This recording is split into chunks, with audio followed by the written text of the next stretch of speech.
Manchester United 0, Arsenal 1 analysis. We're going to break down both sides. Some positive things from the game from Manchester United and Arsenal today.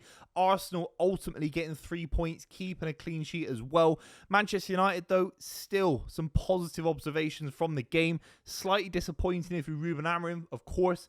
Let's just start off in the first half because I think Arsenal and Man United actually look very balanced. Whatever you say about Manchester United and obviously certain issues in the goalkeeper department today obviously let them down. They did look level with Arsenal. They did create chances. They counter-attacked Arsenal very well. Cunha and Buemo, I thought were going in behind the Arsenal back line. And Arsenal didn't look as confident, didn't look as sure of themselves defensively as they have done in previous games against Manchester United. Obviously wasn't enough to get a goal today, but you would have to say that Ruben Amorim found little moments where Bruno Fernandes getting on the ball, flicking it around the corner. I thought Mbuemo had a couple of opportunities in behind the Arsenal back line. Cunha similar in the first half as well. But it wasn't anywhere near enough to really get a clear opportunity of scoring in the first half. And that's why you have to say massive kudos to the centre-backs for Arsenal. Ben White, I thought was fantastic today. And of course, David Raya. Manchester United versus Arsenal is such a big game so early in the season, but actually the hero of the game really, and the big observation would be the difference between David Raya and Bayern for Manchester United. If the keepers swapped around and Manchester United had David Raya, I think they'd win the game. So that's how tight I think it was at certain points because David Raya is one of the best keepers in Europe. He's come into his own last season. The season before, I thought he was fantastic. But every year, I think he's growing as a keeper, 20%, 30% every year. And he's turned into one of the best shot stoppers in world football. A calm presence in terms of distribution as well. And I think he's been absolutely superb. In the first half, Arsenal get that goal because Bayern is completely the opposite. And Manchester United have got two keepers that they can't trust. Bayern is only playing, really, and a lot of Man United fans don't think he's anywhere near the level, but he's more confident and he's got more of a kind of a free swing to be the Manchester United goalkeeper than Onana, who is arguably even worse despite his experience at Inter Milan and Ajax. It's a really desperate situation for Manchester United, and they've been linked to Baleba, they've been linked to Adam Wharton. I think they can get through this season and compete with other sides for a top half finish this season. I said it on multiple predictions videos. But this keeper situation is way worse than I thought it was. They can't go into this season with Bayern and Onana. I even wonder if Tom Heaton can have a go, seriously, just for one season, and get them through because they need confidence. They need a keeper that can do basic things. It's a great ball from Declan Rice in the 13th minute for Arsenal, and Bayern he's partially getting blocked off. There's nothing physical about it. There's no foul, really. He just isn't in command of his area. It's a very deep kind of cross. And actually, Arsenal were targeting that for the entirety of the game. And actually, he pushes the ball onto Calafiori. You look at Bayern, he's complaining to the referee that he's been fouled, but actually he got a free ability to hit the ball, to punch the ball, to catch the ball, and he actually flicks it onto Calafiori, who was in the right area at the right time. You actually felt when that goal went in, despite Manchester United making certain changes, looking energetic, looking mobile, Sesko coming on, their brand new striker, they were never really able to test David Raya.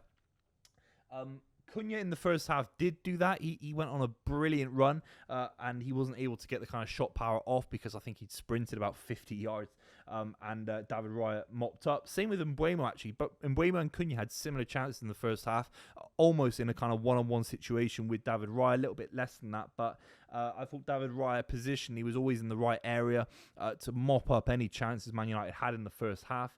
And really, that was it. I mean, Odegaard had a kind of counter-attacking opportunity in the first half. Gyökeres was nowhere near when Odegaard was able to burst through. Saka was running one way, Martinelli the other, and neither made a good run for Martin Odegaard, who I thought had a fantastic performance today.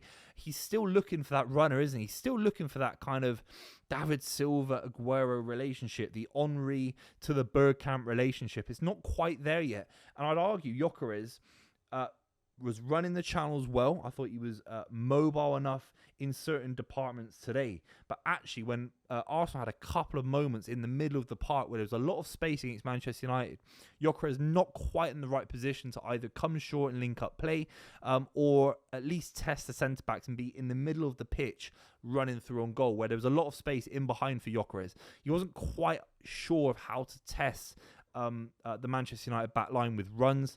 And that's not easy because Arsenal haven't really played with a striker like Gyökeres for many, many seasons. The big thing about Gyökeres, it's not about his finishing. It's not really about his work rate. It's not about his attitude. It will be about the patterns of running. I mean, strikers, we talk about their skill sets, their dribbling, their actual skills, what they can do on the ball. But a lot of it is just arriving in the box and being a little bit boring and just kind of running into space. And that's what Haaland's a genius at doing. And Gyökeres has to improve that going into other games. Things will improve for Gyökeres. It's tough. Old Trafford away, you're not getting the service. I don't think Gyökeres really got great service today from Martinelli, who I don't think is the level that I think he needs, Gyökeres needs.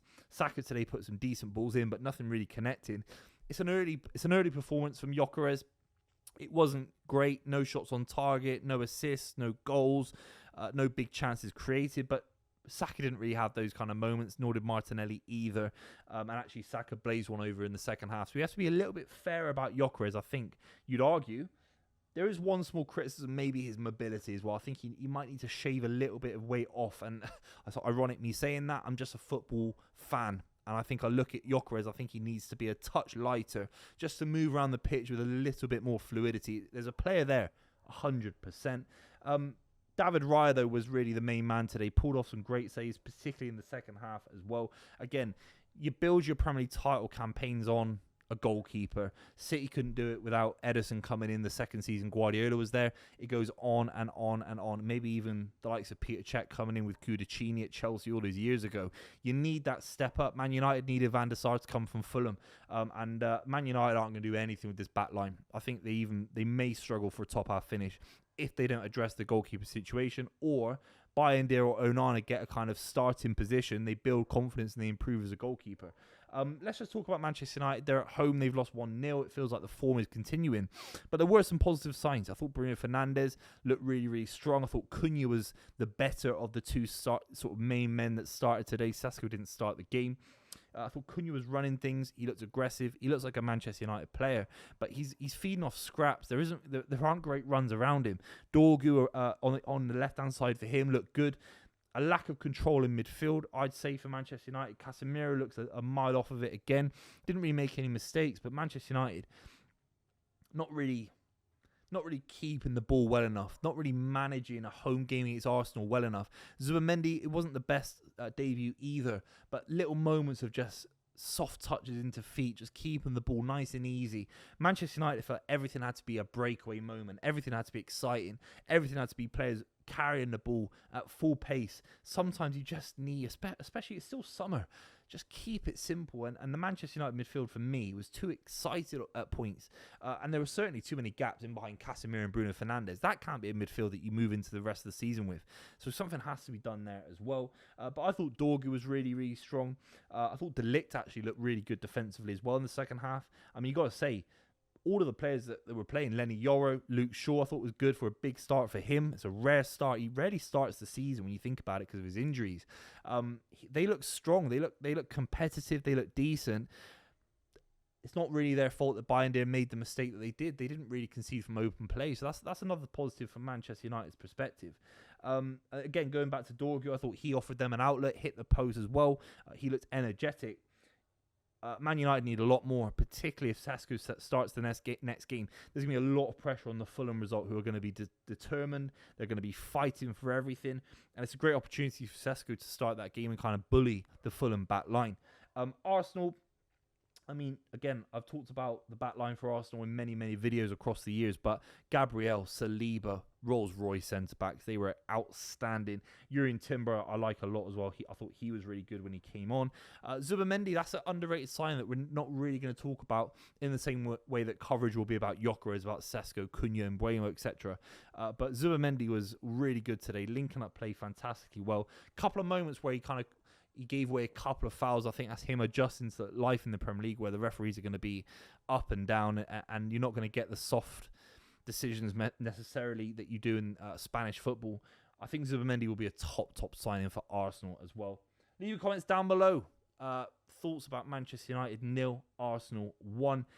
It's a big start for Arsenal. If they drop points already, the way Man City are looking, the way that Liverpool were looking against Bournemouth, Arsenal have to keep it up, and they look very, very strong defensively. I think it's going to be a great start to the season for Arsenal. Make sure you subscribe to the channel. I'll see you very, very soon.